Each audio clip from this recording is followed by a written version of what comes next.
skrajno desno profesor dr. Tatjana Košmerl, ki je tudi vodja ocenjevalne komisije v letošnjem ocenjevanju vin Slovenskega festivala vin. Na moji desni pa direktor Slovenskega festivala vin Tihomir Kovačič. In danes smo se zbrali, da nekoliko pogledamo, kaj dejansko festival dan danes pomeni, kakšne so novosti. Tako da tudi predajam besedo Tihomirju, da nam kaj pove. Morda le na hitro. Trenutno je stanje prijav cirka 120 oziroma nekaj več kot 120 vinarjev in kulinarikov. Prijave so še vedno odprte, promocijske aktivnosti pa so v polnem teku, zato tudi pričakujemo, da bo še kar nekaj prijav v teh dneh in pa seveda nadejamo se letos tudi rekordnega obiska samega festivala. Sploh, če za nek signal vzamemo sobotni obisk Ljubljanske vinske poti oziroma martinovanja v Ljubljani, ki je že tradicionalno uvod v sam festivalski teden. Letos morda ena posebnost oziroma razlika od prejšnjih festivalov, zelo veliko bo spremljevalnih delavnic in sicer kar 11. Med drugim seveda tudi 2 delavnici, ki jih vodi profesor dr. Tatjana Košmerl, in sicer najbolj ocenjena vina 24. Slovenskega festivala vin. Gospa Tatjana Košmerl, tudi predsednica strokovne komisije, kot je Lara omenila, in na tem mestu bi se ji zahvalil za odlično izvedbo tudi tokratnega festivalskega ocenjevanja. In pa seveda, ker bom potem predal besedo Tatjani, tudi sam čestitam vsem zmagovalcem posameznih kategorij. Da tudi letos organiziramo posebna srečanja v sklopu festivala za poslovne partnerje in pričakujemo oziroma potrjenih imamo že preko 300 podjetnikov oziroma predstavnikov različnih podjetij. Hkrati organiziramo kot novost tudi v sodelovanju z ameriško agencijo Mark Wine Group in na pobudo gospe Andrejke Gažovič seminar, kako prodreti na ameriški trg in tam biti uspešen. In pa seveda tudi nova znanja so vedno dobrodošla, tako da pripravljamo seminar, kako izkoristiti družbena omrežja za boljšo prisotnost na trgu ter posledično večjo prodajo. Ta dogodek pa pripravljamo z ekipo Wine Brothers in ga bo vodil gospod Rok Božinel. Zdaj pa res čisto za konec obljubim, ker vsi nestrpno čakamo razglasitev zmagovalcev. Festival vin skrbi tudi za varno pot domov z festivala. Zavod Varna pot bo ponovno vsem obiskovalcem ob izhodu ponudil možnost upravljanja testa alkoholiziranosti. Projekt Čista nula, čista vest in druge aktivnosti zavoda namreč preprečujejo nesreče in rešujejo življenja na naših cestah. Oni so tesen partner vseh vinskih zgodb, ki jih pripravljamo, in tudi tokratna ne bo izjema. Sporočilo je jasno, uživajmo na festivalu, prepustimo se čudovitim vinskim vzorcem, za volan pa sedimo le 0:0 oziroma si priskrbimo ustreznejši prevoz domov. Zaenkrat hvala lepa. Sedaj pa predajam besedo, kot je že napovedal Tihomir, sledi ocenjevanje oziroma rezultati ocenjevanja, tako da predajam besedo profesor doktorici Tatjani Košmerl, da nam nekoliko več pove, kako je vse skupaj potekalo. Izvolite, Tatjana. Lep pozdrav še z moje strani. Tako kot je bilo napovedano, najprej bi se dejansko zahvalila pridelovalcem, ki so seveda strokovni komisiji zaupali zelo lepo število vzorcev. Nekaj okrog številk sem napisala tudi v izjavi za javnost, pa mogoče niso toliko pomembne.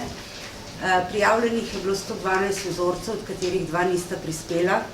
Razdelili smo jih po vseh kategorijah enakomerno za 2 ocenjevalna dneva, petek popoldne, soboto dopoldne.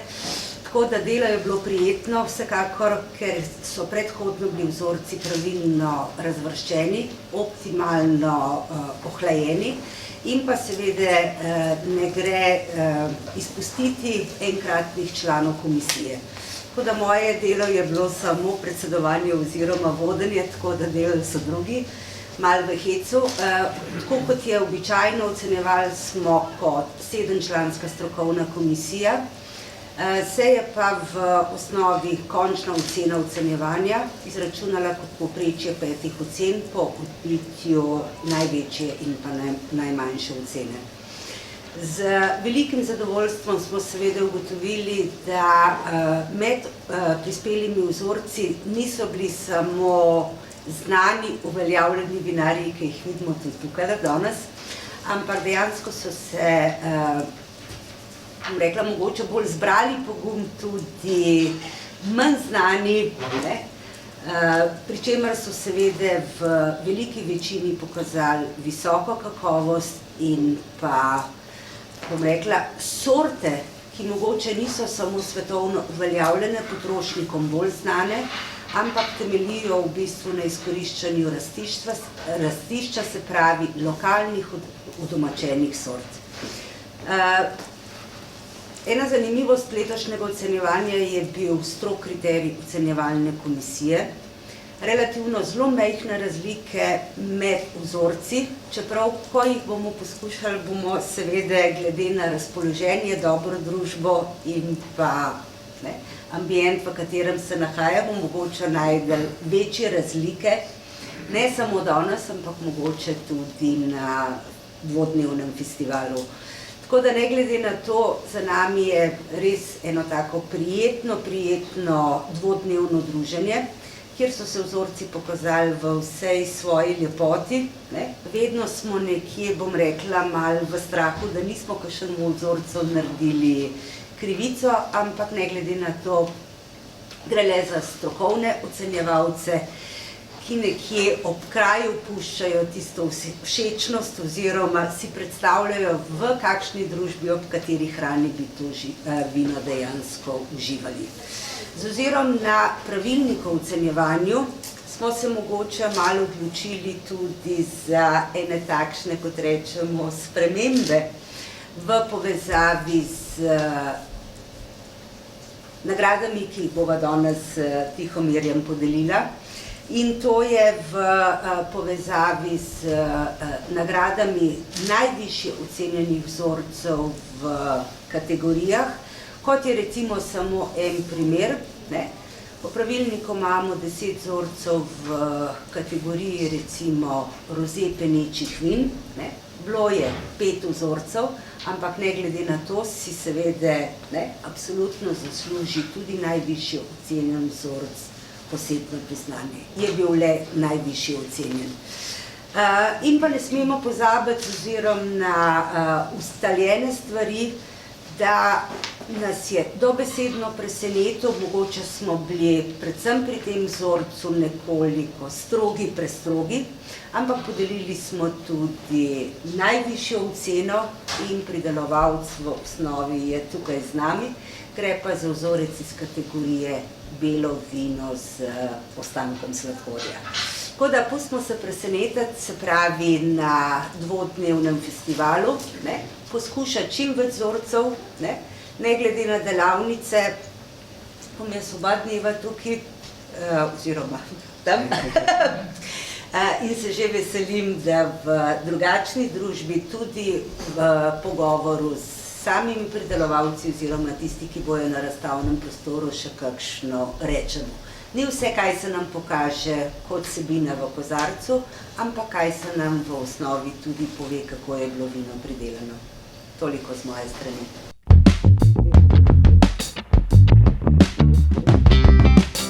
Začenjamo z kategorijo, s katero so tudi ocenjevalci začeli samo strokovno ocenjevanje.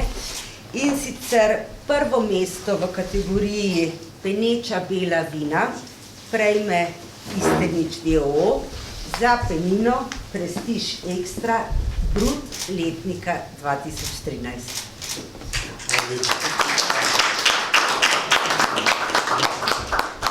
Eno, kako naredimo.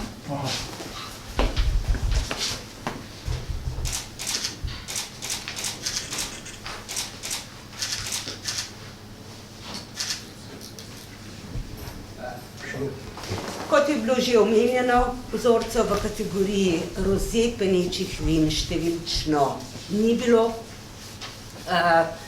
več, vsaj 10, ampak ne glede na to si prvo mesto, se pravi najvišjo oceno, zasluži hiša Joannes Protner za penino Joannes Roze.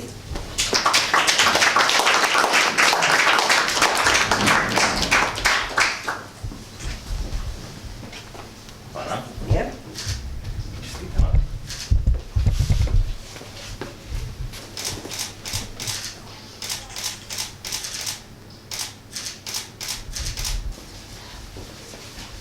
Mislim, da Boštjan lahko kar tukaj ostane oziroma odloži. Prehajamo na kategorijo belih mirnih vin in prav tako prvo mesto si zasluži hiša Joannes Protner za Renski Riesling letnika 2019.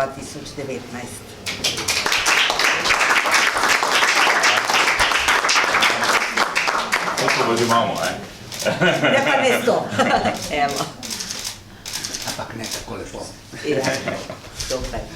To pa več ne prijem.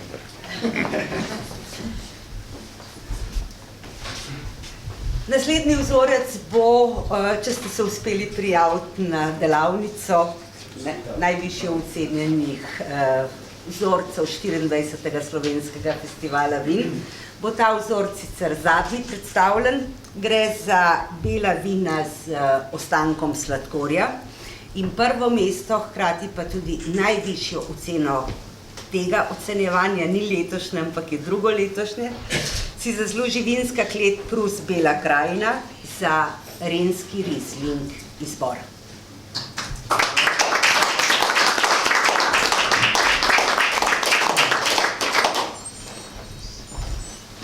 Čestitke. Hvala. Čestitke. Hvala.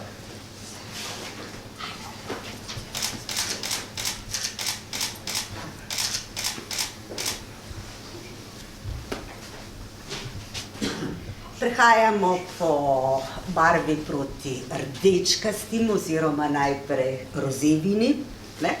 Med rozeji mirnimi vini si je prvo mesto zaslužila Kmetijska zadruga Metlika z.o.o. za vino roze.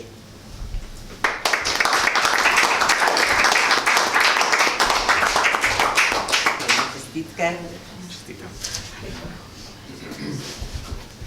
Lepo, ne? Odlično.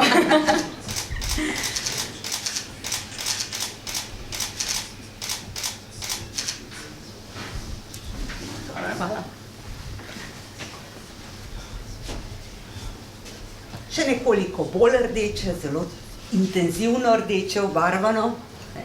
Zadnja kategorija, prvo mesto med rdečimi mirnimi vini, si zasluži klet Sosolič vina za rdečo zvrst Virus 3.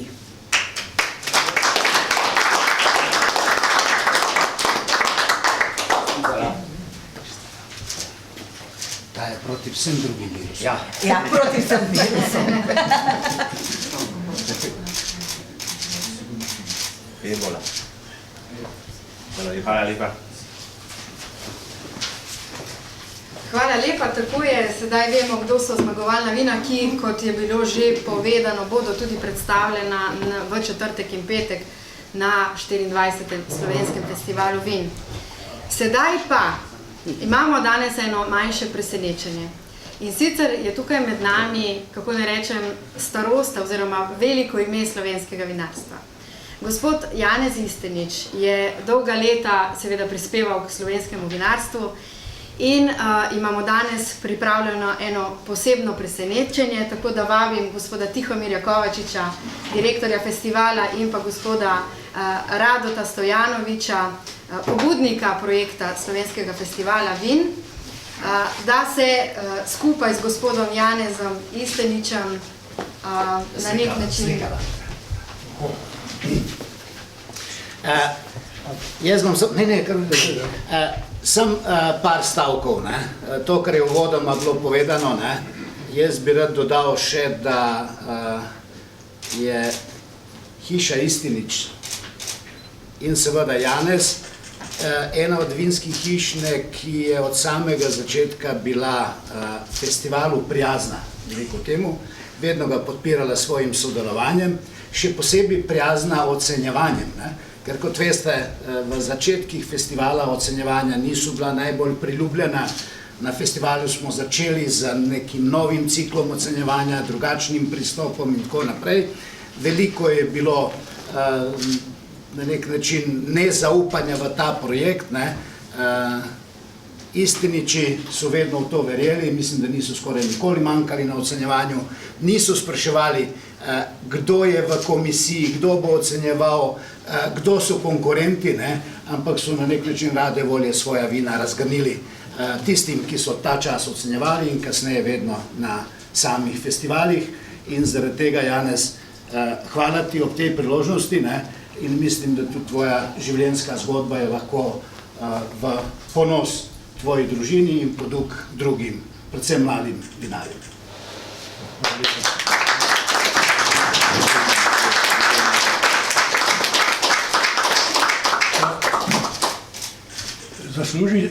Po takem uvodu se zasluži tudi odgovor. Tako, jaz bi povedal sledeče. Drugo leto bo 60 let, kar sem v vinarstvu. To pomeni, drugo leto bo 60 let, kar sem diplomiral na biotehnički fakulteti in tako ves ta čas sem bil povezan z vinarstvom in sem delal za vinarstvo tudi v družbenih kleteh in vzporedno pa vedno tudi z doma. Kar me je naučila fakulteta, je bilo eno, vendar praksa drugo v vinogradu je pa še nekaj drugega. Tako da smo mi več kot 50 let, tudi pravzaprav točno 54 let, smo začeli delati smo naredili prvo penino, zasebno penino v Sloveniji, bivši Jugoslaviji, in potem enih 5 do 10 let ni bilo nobenega, razen, da sem pošten, zelo so mi pomagali v prvih začetkih v Radgoni. No, kasneje se pa to razcvetelo in ko danes vidimo, penina uživa izreden sloves in je prisotna na vseh slavjih in tudi pomembnost v kulinariki in tudi, ko gledate v medijih, je penina dosega izredno visoko mesto. Dejansko ne bi se oglasil in mogoče marsikdo se sprašuje, kaj dela ta stari fosil med temi mladimi, ki mi je že kar nerodno, ko tukaj prihajajo po diplome. No, jaz sem se odločil, da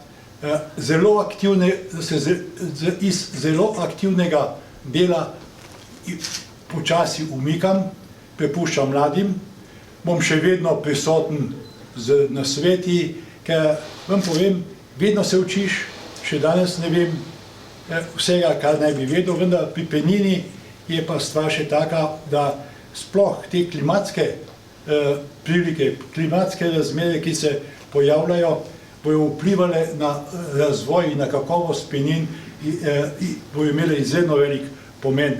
Ker danes penina mora biti sveža in če grozdje predozori, je penina nima se svežine. Zato je tukaj še veliko dela in veliko iskanja novih poti. No, jaz se dejansko zahvaljujem festivalu, da so se mi s to gesto, bom rekel, da so me počastili, sem vesel in dejansko, če bo potrebno, bom še vedno karkoli s kakšnimi nasveti pomagal, drugače pa prepuščam delo in iniciativo mlajšim generacijam. Hvala lepa.